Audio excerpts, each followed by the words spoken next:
আয়াতটি আগে বুঝে নেন, একটু আমার দিকে লক্ষ্য করুন। আমরা খুব সংক্ষিপ্ত সময়ে আপনাদেরকে আজকের জন্য ছেড়ে দেবো ইনশাআল্লাহ। ইয়া আইয়ুহাল্লাযীনা আমানু, হে বিশ্বাসীগণ যারা তোমরা ঈমান এনেছো, আতিউল্লাহ, তোমরা আল্লাহকে মান্য করো, ও আতিউর রাসূলা, রাসূলের আনুগত্য করো, ওয়ালা তুবতিলু আমালাকুম, তোমাদের আমল বাতিল করো না। এই তিনটা কথা একটু ভালো করে বুঝেন।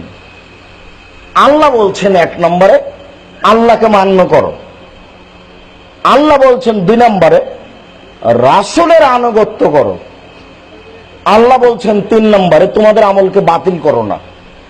তিন নম্বর বাক্যের সাথে আগের দুই বাক্যের কোনো মিল বুঝতে পারলাম না। ঠিক বাক্য যদি এরকম হতো তাহলে খুব ভালো হতো। সেটা কেমন?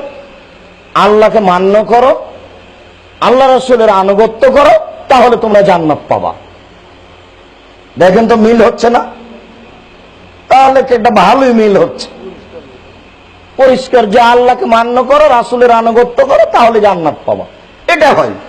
কিন্তু আল্লাহ তাআলা তৃতীয় বাক্যটি এইভাবে বললেন না। বললেন যে আল্লাহকে মান্য করো, আল্লাহ রাসূলের আনুগত্য করো, তোমাদের আমল বাতিল করো না। এইটা বুঝতে হবে।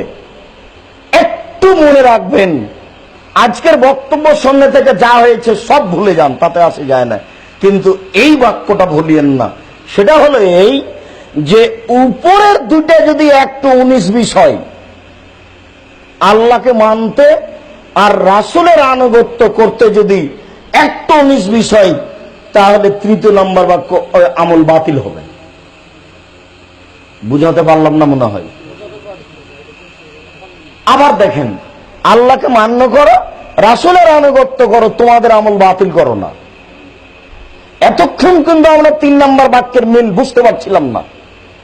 আমাদের কাছে ভালো হতো এইভাবে হলে, আল্লাহকে মান্য করো, রাসূলের আনুগত্য করো, তাহলে জান্নাত পাবা। বেশ ভালো কথা, কিন্তু হলো না। আল্লাহ বলছেন আল্লাহকে মান্য করো, রাসূলের আনুগত্য করো, তোমাদের আমল বাতিল করো না।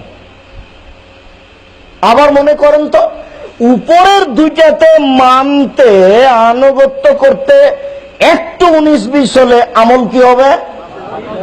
বাতিল হবে। এবার আল্লাহুম্মা সাল্লি আলা সাইয়্যিদিনা মাওলানা নাবিয়ানা মুহাম্মদ খুঁজতে লাগতে হবে। সারা এলাকায় ঢোল দিয়ে পিটিয়ে দিতে হবে, পেপার পত্রিকা বিজ্ঞাপন ইস্তার পোস্টার সব দিয়ে দিতে হবে। সম্মানিত মাওলানা সাহেব, অত্র দরুদটি কোন হাদিসে রয়েছে তা 7 দিনের মধ্যে প্রমাণ পেশ করুন, অন্যথায় পদক্ষেপ গ্রহণ করা হবে। সাথে সাথে আর একটা কথা বলবেন, জনাব আব্দুর রাজ্জাক বিন ইউসুফ রাজশাহী থেকে এসে বলে গেছেন এ দেশের মাটিতে প্রায় 3 লক্ষ জাল জয়ীফ হাদিস আছে, মানুষের বানানো হাদিস আছে। আমাদের বাড়িতে আছে প্রায় 10,000।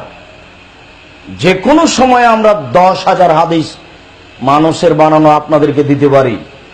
আজকের জন্য আপনাদের মুখস্থ দু একটা আপনাদের দিতে পারি।